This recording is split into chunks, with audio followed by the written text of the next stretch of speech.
Coach in the middle.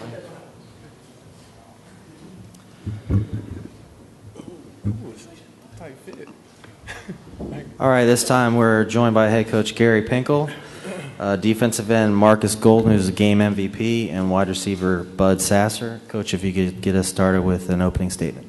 Well, first of all, we were fortunate to beat a really good football team in Minnesota, and they're just really good. He's doing a great job with that program, and it certainly doesn't surprise me. I'm very proud of our team. We battle. That's what kind of way. This is kind of the scenario that went throughout the year, and a lot of our struggles that we had in the game were because they're a good football team. So I mean, just everything doesn't work out like you want it to. But we battled. We made plays on defense. We made plays on offense, especially in the fourth quarter. And the end of the third quarter, we got some turnovers, critical turnovers by our defense. I took advantage of some of those and tried a few fakes here and there. One didn't work, two did work in a positive way. So again, I can't say enough about my staff, my players. It's 23 games in the last 2 years. It's best back-to-back in history, University of Missouri.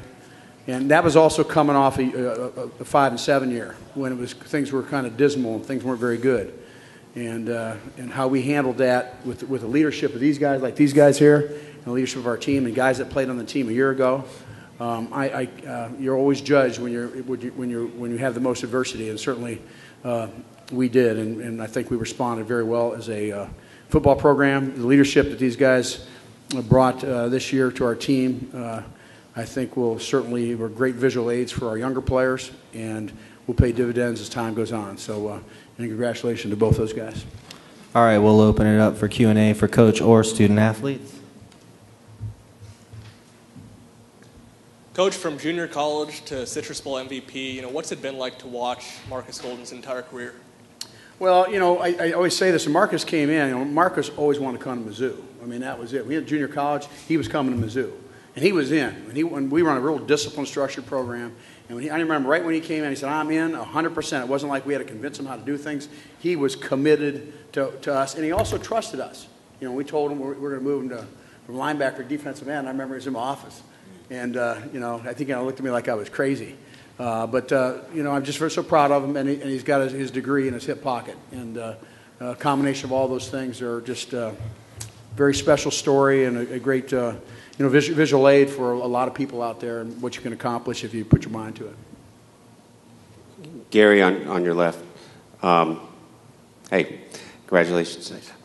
Just you referred to being judged at times of adversity. Can you just discuss that a little bit in terms of Matty today? He had a rough start. Did you have to do anything to kind of, hit a reset button with him and just describe maybe a little bit how the rest of his game played out? I think, first of all, Andy really handles him well. I think, also some of those things are not his fault. I mean, I know to the average person out there, and I know there's no average people out there, but to the average person out there, it's always the quarterback. And there's a lot of other things that happen out there.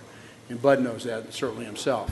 I think they're very, very positive with Matty. Matty had a real good camp as far as all the practices prior to this bowl, and kind of a couple unusual type plays that we had some of that adversity. But he's a great competitor, and we were down Jimmy Hunt and this game, and then Bud's made plays all year long. He's shined, and certainly very, very proud of him and the plays that he's been making, throughout the entire season.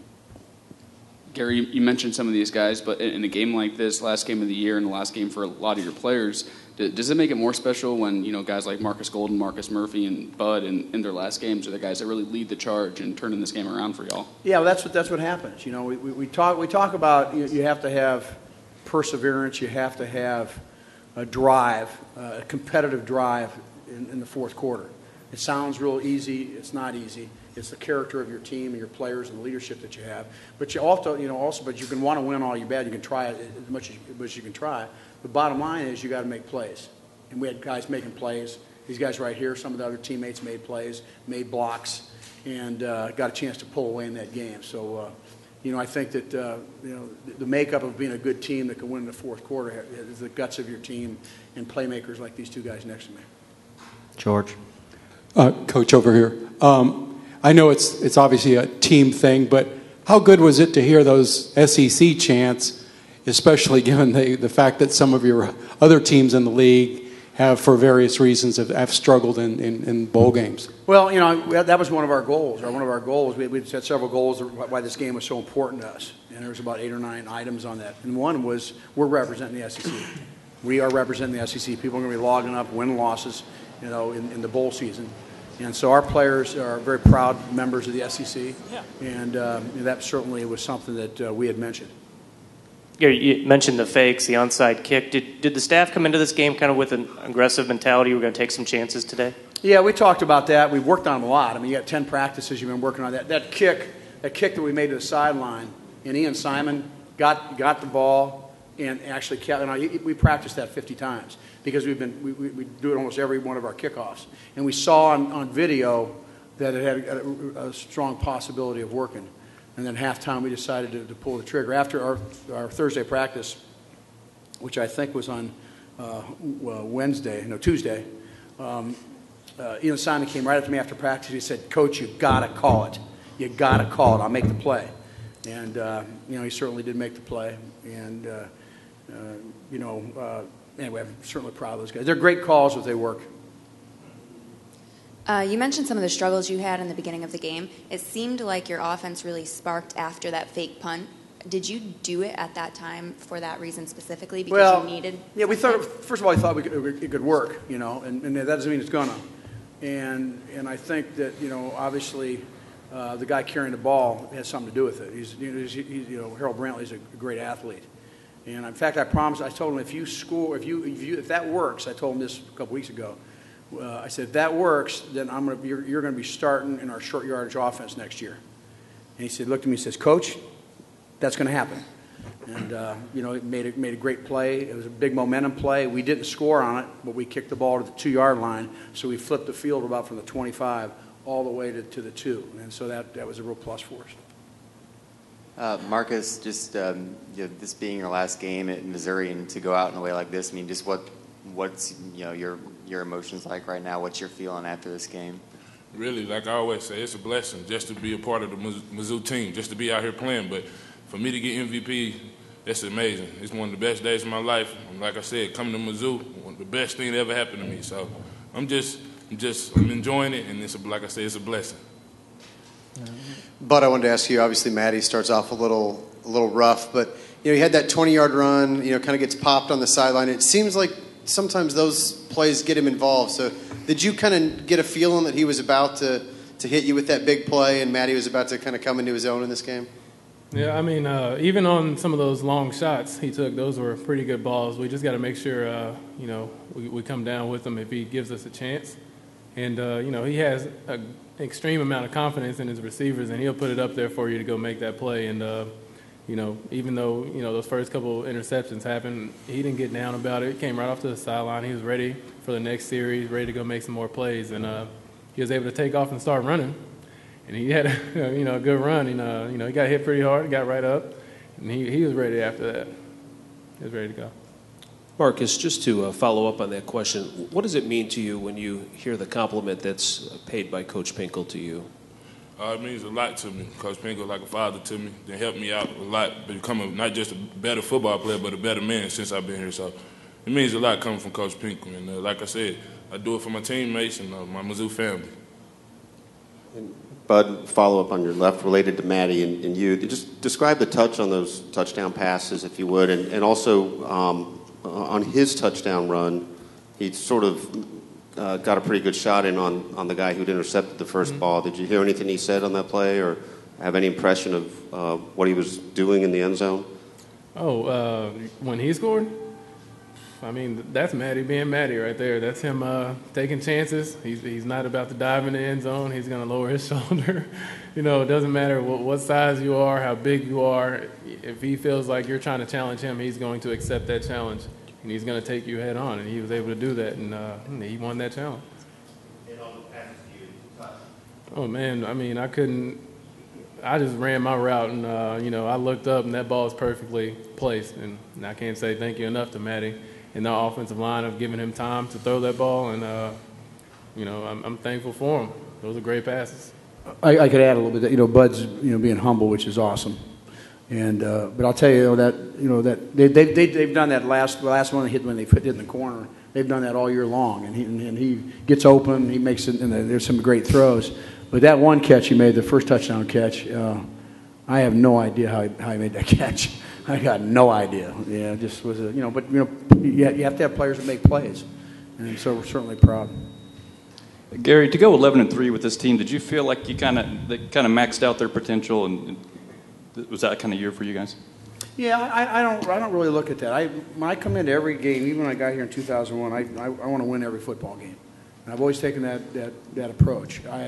I love this team because when we lost 2 out of 3 games right in the middle of the season, it was kind of a point where we had senior meetings and we're talking. And these 2 captains are there talking, and we're all in there discussing this. And that was when the leadership just kind of elevated to a different level. That's when the seniors started leading at a whole different level. Okay, from that point on. And I think that's what I'm most proud of. We had all that adversity, and a lot of people kind of just dismissed the thought that we'd have a good team, and we slowly but surely got back in and kept battling. And you're so proud of teams that can do those kind of things. Marcus, why was it important to you to have Shane on the stage with you when you won your MVP award? Because that's my brother, and he helped me out a lot since I've been here at the program, and really I just wanted him to be up there with me. All right, 2 more questions for Missouri. Can you talk more about your special teams? The Minnesota coach was saying that you guys executed your tricks and they didn't. How important were those tricks and the special teams execution to your win? Well, we scored off one. We got great field position off another. And then the other one, we didn't convert to 4th down, so we had 3 of those. Again, what we always do is any opponent that we play against, we look to see the different coaches that are in charge of different areas of the kicking.